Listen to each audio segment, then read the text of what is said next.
Hey guys, I'm Mel. And I'm Ben, and we're Unconventional Acres from Marina, Wisconsin. Welcome to the Direct Brand Conference. Today we're going to be talking about how to build a winning social media strategy. All right, so a little bit about our history of Unconventional Acres. We started in 2014 in Colorado. And at that time, Melissa wanted to kind of know more of where her food was coming from. And I was just interested in sort of the operations side of farming, and that's how we kind of kicked things off. We started with goats and chickens. I got some cattle and slowly kind of grew from there. I think by slowly, he meant quickly.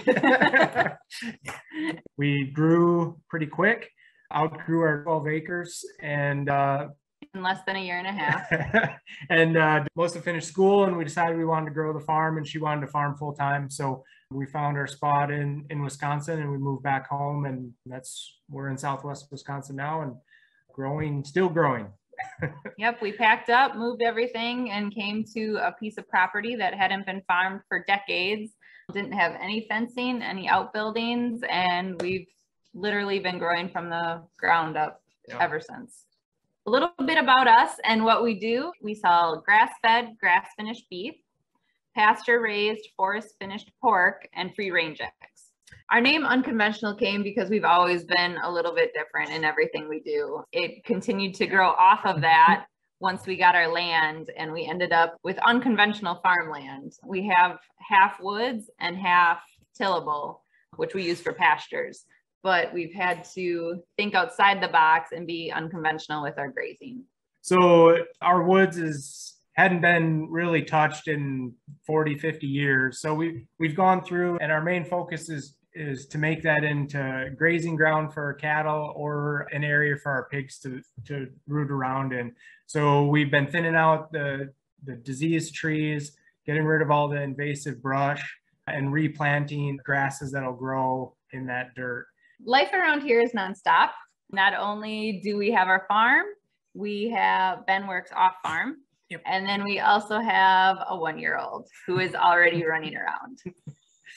Yeah, and in addition to the 80 acres that we graze, we also rent around 150 acres of hay ground. Mm-hmm. So we make all of our own feed or all of our own bales. And so, yeah, things are kind of crazy, but we managed to make it work. Yeah, and it's just us. We don't have any hired hands. Every once in a while, we'll get some help, but good help is hard to find. So and expensive.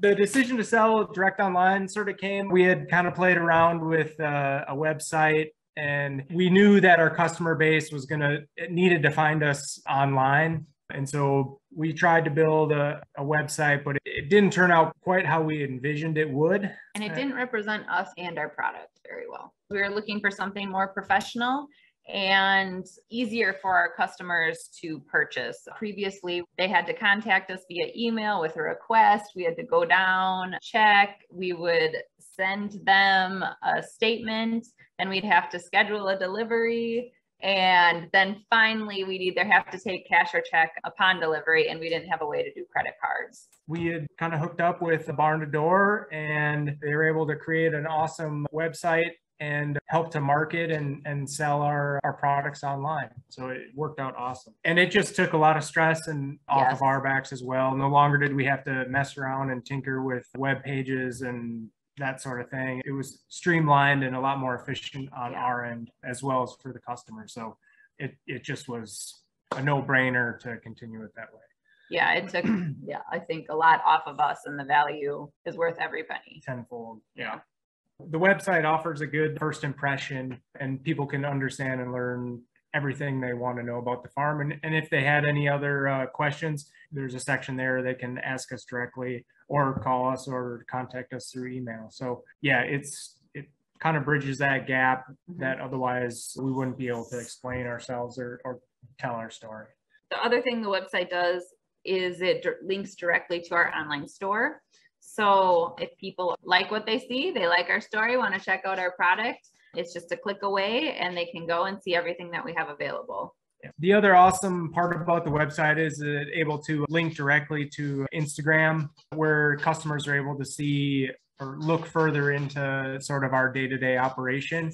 and understand and learn more about the products that we supply, and see some cool pictures and see the different changes that happen on the farm and the projects that we're working on. Yeah. And it's just sort of another window into the products that hopefully they'll be purchasing. Linking up social media, specifically Instagram with our website, was really important to us. We've grown Instagram over the years to over 60,000 followers. Instagram's been a great platform for us to connect to customers, community, other businesses, other farmers, and just a whole lot of opportunities. So for us, we put a lot of time and effort into Instagram, and we've definitely seen results from the efforts that we've put in. All right, so now we're going to dive into some steps to success on what we've used to develop and grow our local brand on Instagram. So number one is figure out what you want to do and how you want to do it.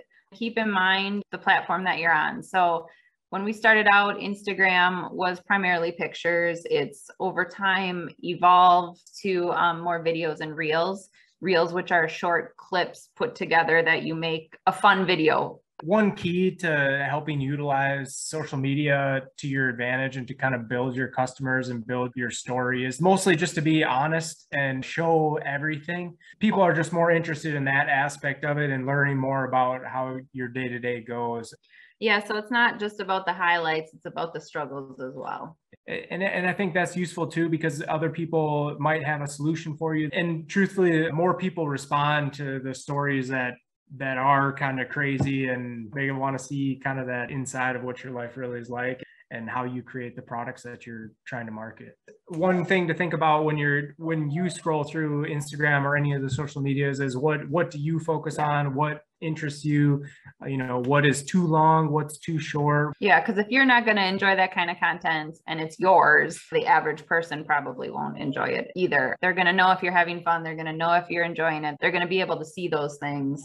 It's one of those things too, where it's sort of a long game to gain followers, to gain customers. You don't want to get discouraged if all of a sudden you go through a slump, because whether it's the algorithm or it's a busy season or for whatever reason, people just aren't wanting to see your content, I can understand it's a bummer and it can be a downer, but you just got to keep going, because there are those people that no matter what, they're going to be there. They want to see you. They want to see your content. And then eventually that ebb and flow will go and your content will be seen again. Sometimes it's knowing when your audience is on Instagram. I would suggest getting a business or an influencer account instead of a personal account. That'll allow you to see when your audience is online, because a big part of it is you want interaction quick. So as soon as you post, you want to see that interaction. You want to see the likes, you want to see the comments, you want to comment back. The more interactive you get in the first 15 minutes or so, the better that post is going to do. And consistency, it doesn't have to be daily, whether you choose to do posts 2 times a week, 3 times a week, 5 times a week, whatever it is that works for you. It's just trying to do that consistently so your audience knows. I understand as a farmer and full-time mama that is very, very difficult to do. So I completely understand it's difficult, but that is one of my current goals, is to try to figure out what is sustainable for me, what I can do consistently, and then start to revamp again and be able to make those commitments. Because at the end of the day, Instagram is a social media and it's easy just to push it to the side, but it's also a business tool for our farm. And if you're using it as a business tool, it's important to make sure that's a priority as well. Okay, so one of the big changes Instagram is making is it's going to videos, short videos, and in particularly reels. So you can put together a whole bunch of short clips, or you can keep one big clip. You can put text, you can put music. It's a platform that Instagram is really pushing right now. So reels take a lot more time than pictures. How I personally roll is all the pictures on our feed I snap during chores. Very, very, very rarely have I ever gone out just to take pictures, unless it's for eggs, because, those aren't just laying there all pretty. But unless it's anything of the animals, it's normally 99% of the time I'm doing chores or I'm out and about and I just stop and I see something and I snap a pic. Then I edit it later and throw it up and put in a caption. But what I'm trying to do is use that same strategy I did with pictures and take short clips of video instead of pictures of what we're doing for chores. So in this particular reel, it was an unseasonably hot day. Everybody was in the barn because we weren't out in pasture. We weren't out in the shade yet in the woods. So the only place to catch some shade was in the barn. The little goats were jumping on the cattle. That always is a big hit. So what I tried to do is I tried to get as much footage as I possibly could. For me personally, I like to do short clips instead of one big long video. I'd see a cow and a goat, do some video, stop it, go to another cow and goat, do some video, stop it. And I'd continue this until I had to go. But until, you know, it's entertaining, but at some point you got to go. I did that until I felt like I had enough footage. And then I went back later. I shortened up all those videos to less than 7 seconds per video, and 7 seconds is a long time. I put them all together as what I thought was best, and then added music to it and put it up. And that's a reel. Making sure your content diverse is important as well. Just like people don't have time to necessarily read and give a lot of time to social media, they also don't necessarily want to see the same thing all the time. So it's good to be diversified. And not only that, but the farm is a diverse place. So by diversifying your content, you can reach a wider audience. Somebody might not be there for the cows. I don't know what's wrong with them, but somebody might not be there for the cows, or they want to see more of Ben's side of things. And I know for sure I have some guys who they're more interested in Ben. Whatever it is, diversifying it reaches a wider audience as well. I think it's just important to have different aspects, because some of your content is going to be educational and maybe describe about your product or how you raise animals, how your farm operates. Some of it might just be entertainment, like the, you know, goats jumping on cows is just kind of fun. And then some of it, although we don't necessarily push as much as like sales stuff, you know, in some cases, not necessarily just to really like put your product out there. It's kind of let the customer kind of find the product and develop it in a different way rather than just hard sales. Having those kind of those three different aspects of when you post content are important, and just having a mix of different stuff to make people keep coming back to your platform and get them onto your website and to market your product. And I think connection is the big thing for us too, as far as content, whether it's educational, entertainment, or sales, is connecting with us and connecting with our product. Yeah.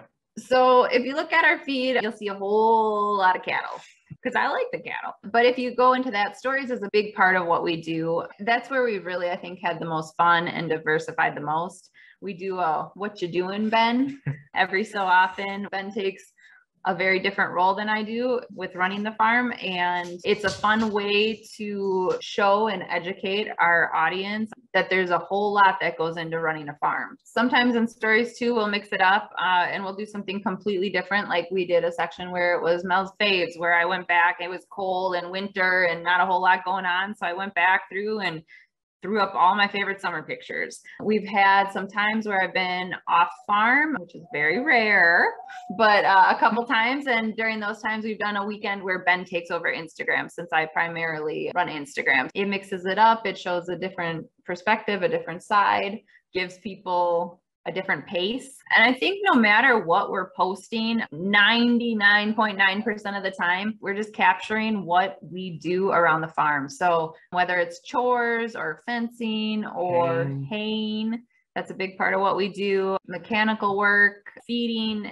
whatever it is, we capture it, because not everybody gets to see what we get to see. Not everybody gets to do what we get to do. So some of those things that might not seem like they're a big deal, or it's just, oh, I gotta go do this again kind of thing, is really interesting and is educational to somebody else. So just making the most of your time and your content, and make the most of your time and what you do, and not going out of your way to make something up that isn't what you normally do. Something to one person may be educational, to another it might be education, entertainment, or that might be the reason they click on your website to purchase something from you. So, or it could be all three. Or it could be all three as well. And at the end of the day, just keeping it real and making the content as easy as you possibly can. Yeah.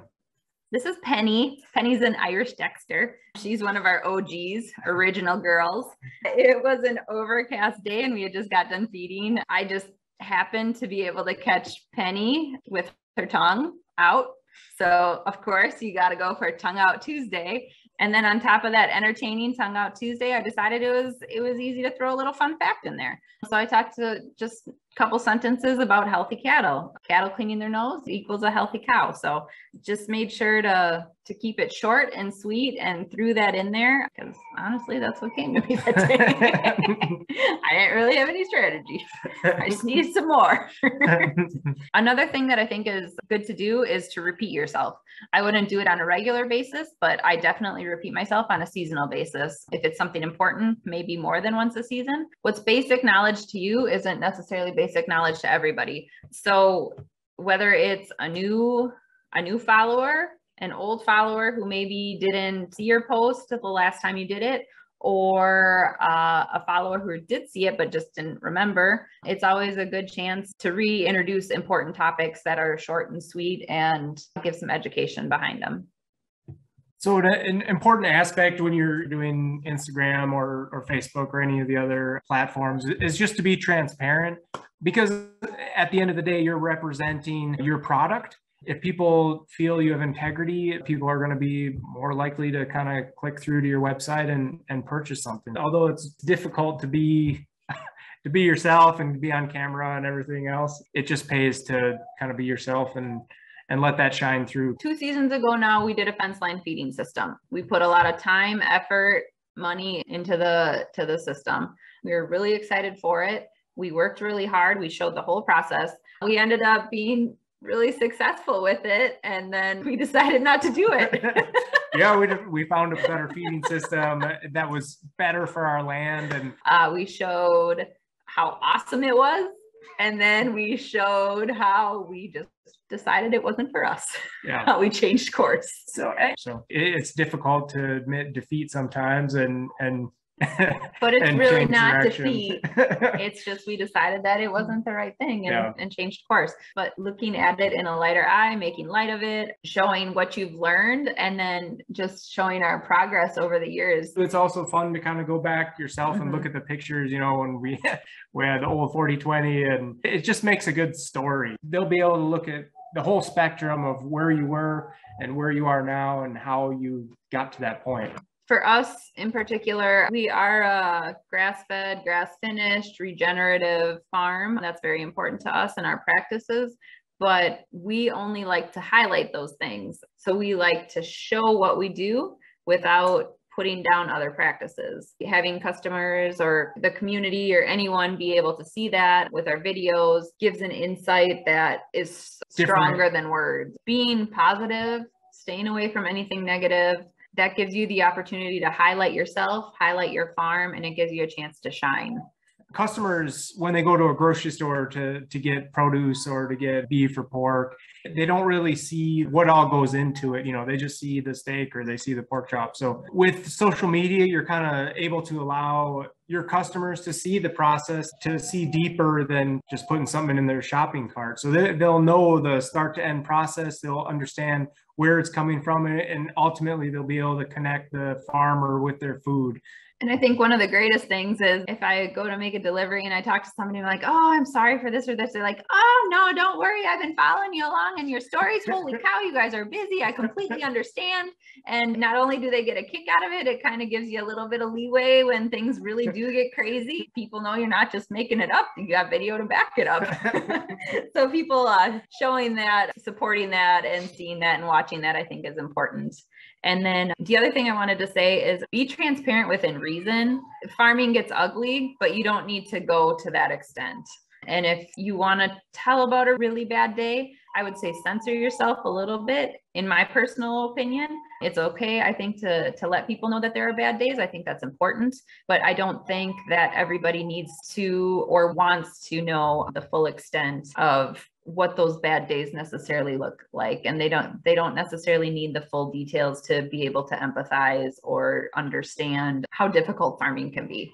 So one of our big additions over the past year has been our daughter, Hadley.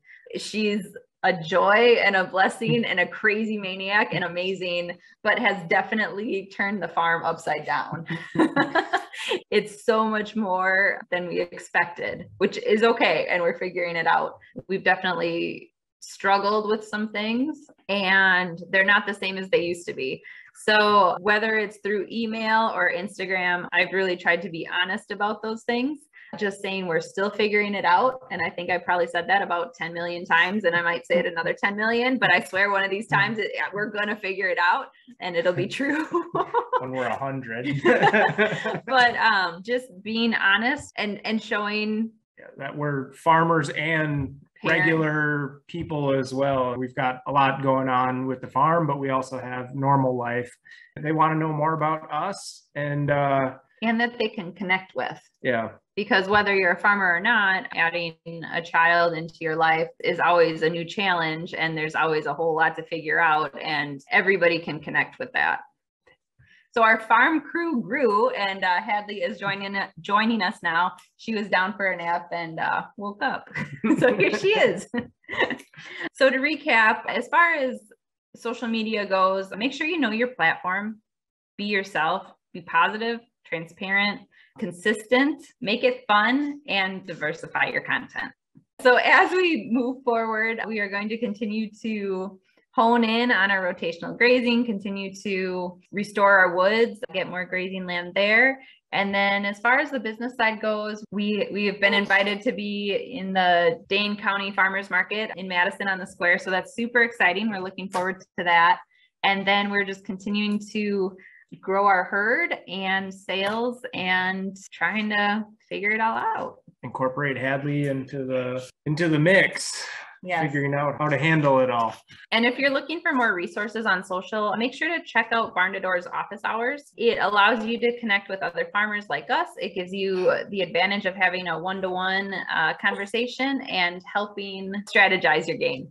And another great resource for tips and tactics is Barn to Door's own ebook, A Farmer's Guide to Social Media, has some great information for you as well. Thank you guys so much for joining us today. Make sure to check out our website, www.unconventionalacres.com. Check out our Instagram at unconventional_acres. Also, make sure to check out our Spotlight blog and our podcast. If you're a farmer and you haven't gotten on social media, you should pick one, whichever one kind of suits your farm, and jump into it and just be yourself, and good luck. Thank you so much again, and we enjoyed speaking with you at the Direct Brand Conference.